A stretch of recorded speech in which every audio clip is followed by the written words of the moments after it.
okay with it. Production designer J. Michael Riva worked for 2 years on the design and look of the movie. He and Richter studied many kinds of art and literature for the film's look, including medical journals, African magazines, and Russian history. They based the Lectoid's alien form on a Canadian anthropologist's whoa, Jesus Christ, I can't read words today. In all fairness, this is a difficult word to read anyway. Extrapolation of what dinosaurs might have evolved into if they had survived, but modified the concept because it would have required prosthetics that would have immobilized the actors. So basically, if dinosaurs were humans. Yeah, which they did in 1994. Super Mario Brothers movie. Yep. With another fucking crazy bastard. We'll get there someday. That'll be an interesting month. Well, obviously, video game adaptation month.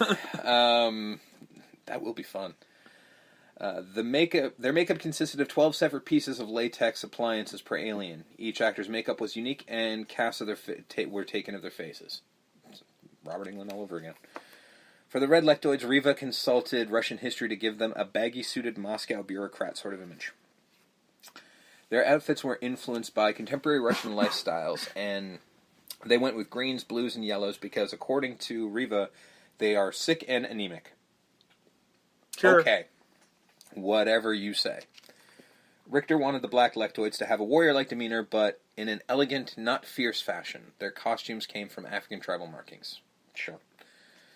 For Buckaroos and the Cavaliers look, the costume designer gathered Gianni Versace, Perry Ellis, and Giorgio Armani sport jackets.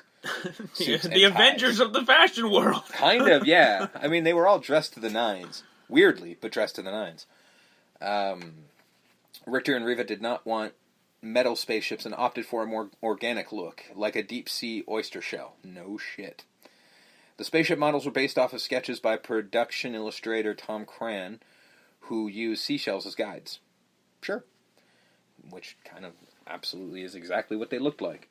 By the time of filming, Richter had a 300-page book called The Essential Buckaroo that consisted of notes and every incomplete script Rush wrote over the years. I'm going to skip that because I don't even care about that.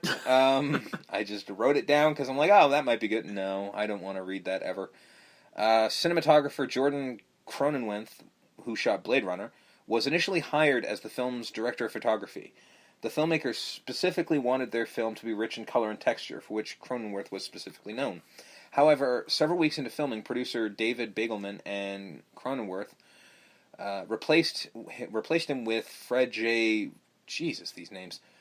Konekamp. That's not pronounced right at all. Against the wishes of the crew, including Richter, in order to give the film its campy, flat visual appearance, which the filmmakers had never originally intended. Scenes shot by Cronenweth still remain in the film, including the famous nightclub scene featuring the line, "Wherever you go, there you are." Producers replaced him. We already wrote that. Wow, that was some terrible... I copied and pasted that. Why would they put that into... Whatever. Who cares?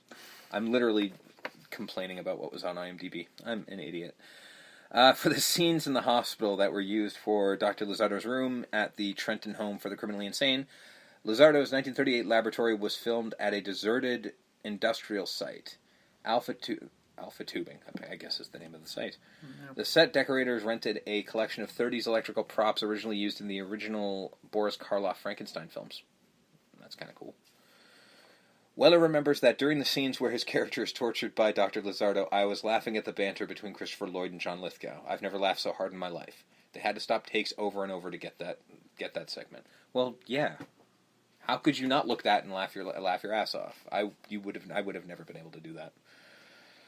In the original script, Buckaroo was supposed to have an enemy named Hanoi Zan, who was never seen but referenced to by Buckaroo and other characters. All scenes containing dialogue regarding Zan were deleted from the film's theatrical release. Zan was supposed to be the mysterious head of a crime syndicate called the World Crime League, and also the man who murdered Buckaroo's parents and wife Peggy, because he's thorough. You mean in the sequel? Yeah! The sequel versus the crime syndicate. That's gonna come out, right? When it came time to film the end title sequences, where Buckaroo and his pals are walking around a dry Los Angeles aqueduct, in step to the music wasn't ready. Isn't that the LA River? Yes. Yeah. Composed by... Yeah, exactly. Composer Michael Boddicker told the film crew to use the song Uptown Girl by Billy Joel as a placeholder because it was the exact same tempo. Those scenes that were filmed with Uptown Girl blaring from a boombox tied to the back of a camera truck. So that's what they're all walking badass in, is Uptown Girl. Yeah, they walk in step with the beat. Mm-hmm. Jamie Lee Curtis played Buckaroo's mother in a flashback, but the scene was cut. That would have been fun to see. Between his escape from the insane asylum and the ransom call, the movie's main villain, John Worfen, is not seen for more than 42 straight minutes, over 40% of the film's runtime.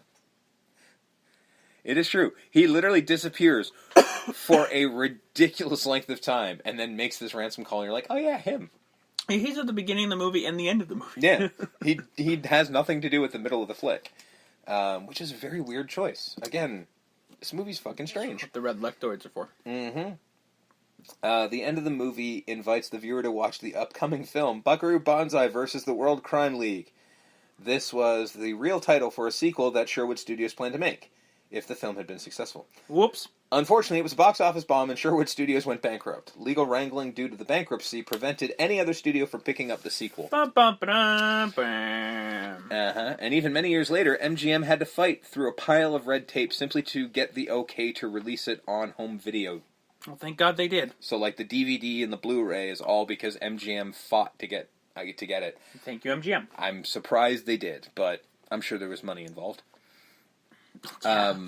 The film was heavily criticized when it was released for being overly needlessly complex, a sentiment Richter shares. It's true. The director, the producers, every actor in the film all agree that this movie makes absolutely no sense. No sense. Yeah. They made it way too complicated to the point where there is a point where you can overcomplicate something so that it never doesn't make any sense. But it was fun. It was, but I still have no idea what happened. I look at this movie the same way I look at Prometheus. I don't know what the fuck happened in that movie, but I enjoyed it.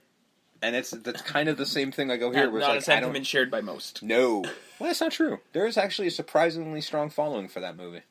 And I say surprisingly because I still don't know why. Yeah. But I like it. So the legacy of this picture. After the disappointing box office, the film has attained cult status. No shit. Which was predicted by Gene Siskel in his review at the time. Richter said, "It has had the most dramatic reactions of anything I've worked on. Some loathe it, and others are willing to die for it." Which is where I'm the weird outlier, because I don't know what I think. You could put me down for the latter. Yeah. As we stand, like, I know you write down your rating of the movie. I don't know. I'm going to make it up as we go through this review, because I don't know. I have a rating down, but I might actually up it. I don't know if because I see your number. Mine's not going that high, I'll tell you that much. Mine might go higher. Yeah. Mine might go down, might go up. I don't know what the hell I'm going to go with. Let's see. At the time of its release, Marvel Comics published an adaptation in Marvel Super Special issue 33 and later reprinted it in a 2-issue miniseries. I have read that. It makes just as little sense as the movie. Moonstone Books began publishing comics in 2006, depicting earlier and further adventures of Buckaroo Bonzai and the Hong Kong Cavaliers, with the first story, Return of the Screw, which was written by Earl Mac Rauch himself. There was also a tie-in video game released for the Apple II, Atari 8-bit, Commodore 16, Commodore Plus 4, Commodore 64 DOS, and ZX Spectrum. It was created by Scott Adams and published by Adventure International. I've tried. I couldn't find a working ROM for it. I've been trying, but I could not find it. I will find it, but I haven't yet. The novelization was also written by Earl Mac Rauch, and when it was reprinted in 2002 to coincide with the DVD release, it promises further novel adventures. These never materialized. Even the novels couldn't get made. Jesus. In late 1998, the Fox network announced development of a Buckaroo Bonzai TV series entitled Buckaroo Bonzai Ancient Secrets and the New Mysteries. And but it was never released. The special edition DVD contains a short computer animated sequence by Foundation Imaging, making a test reel for the series. The clip depicts a space shuttle trying to land with broken landing gear. Dr. Bonzai maneuvers his jet car under the shuttle and uses it to take the place of the broken gear. I can't make this up. In May of 2016, Kevin Smith announced he would be adapting the film for television through MGM Television. Amazon Studios indicated a deal was being negotiated to produce the series. However, by November, during a Facebook live stream, Smith revealed that he would be walking away from the project after MGM filed a lawsuit against the original creators. The last news heard was that the project is dead. Although, that's not... You could put that on the rest of the laundry list of things that Kevin Smith said he's going to do and he hasn't done. He recently hinted that he's bringing back the Clerks cartoon. I would love it, but... Don't hold your breath. I'm not going to until I start actually hearing it coming. But Mm-hmm. we do begin with the adventures of Buckaroo Bonzai across the 8th dimension. Yes. With an opening crawl, Star Wars style, basically explaining that Buckaroo Bonzai is, in fact, the most interesting man in the world. Yeah. He's the Dos Equis guy. Born of both an American mother and a Japanese father. Mm-hmm. He is a scientist, a physicist, a rock star, Apparently a Renaissance man, if you will. And from what we see in the opening shots, a doctor, like a medical doctor, Yep. too. This dude is just a man who knows everything, but mostly chooses to be a rock star. Yep. I mean, wouldn't we all? Yep. You know? And him and his team Bonzai are getting ready to, what appears, to at least the people who looks like they're funding this thing, Yes. to just test how fast his jet car could go. Yeah.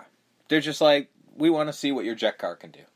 Now, the funny thing is, he's still in surgery. He is. While they're awaiting his arrival, he's still in surgery. He is the most unflappable man on the planet. Doesn't matter what he's got to do. His voice rarely raises above a normal speaking voice. The Hong Kong Cavaliers are worried. They're like, well, Reno's worried. Yeah. Perfect Tommy's just like, he'll be here, don't worry. Well, he's perfect. He knows. He'll be here. Yeah. And he appears. He does. Via He helicopter. shows up, yes, because, you know. Already in his driving suit. They get ready, and they are off. They go, and he starts driving. And I think the whole thing is like he's going to get 500 miles per hour, and they're like, don't be ridiculous. Yeah. It's like, we're not. Yeah. This is Buckaroo Bonzai. Yeah. He can do anything. He can do anything. Trust me. And that sentiment is said repeatedly. All of the stuff, like the radio sounds and everything like that, were actual NASA recordings. Oh, yeah. So, the secret that, I guess, to the Hong Kong Cavaliers, or at least Akita knows for sure. Because he has a secret thing that he revealed, like, a secret thing that he covers with, like, a napkin. Well... He just, like, lifts a little napkin up. It's like, okay. I mean, clearly... Now the real plan. I mean, clearly scientists are not observant, so he'll be fine. Sets the oscillator up.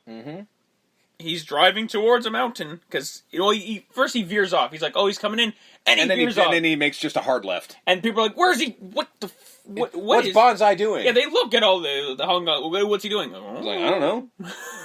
I'm the bass player. I don't know. fucking know what he's doing. I play the saxophone. I don't know what to tell you. I don't know shit. Heads for a mountain straight into said mountain, and what we learn is the 8th dimension. Yep. He travels through the 8th dimension. He does. Running into foul ghouls, if you will. He just, basically, he sees some shit. The effect is very 80s. Yeah. I would actually go one step further and say it's 70s. So yeah, he emerges from the 8th dimension. Yep. They get eyes on him. And by the way, that's his adventure across the 8th dimension. He doesn't go back. No. So that's this title is the 8th dimension. This 900 word title is already misleading because that's the only time he has an adventure in the 8th dimension. Although he does technically go across the 8th dimension. He did. That's true. But it wasn't an adventure, was it? That is a true statement. It was a quick drive through the 8th dimension, which I think would have been a much better title. I would have fucking loved that title. That doesn't hit as hard. Buckaroo Bonzai and the quick drive through the 8th dimension. And Come the on. Jaunt I would love dimension. that title. It appears there's goo on his windshield and some sort of creature or brain, like a brain creature on the bottom of his car. My guess, he just ran over some motherfucker. So it's news across the world. Buckaroo Bonzai, who is in fact the most interesting man, because literally everyone in this movie, when they see him, go, "It's Buckaroo Bonzai." Yeah. He is the superstar of the world. It makes news, so it gets to Doctor, who we find out is Doctor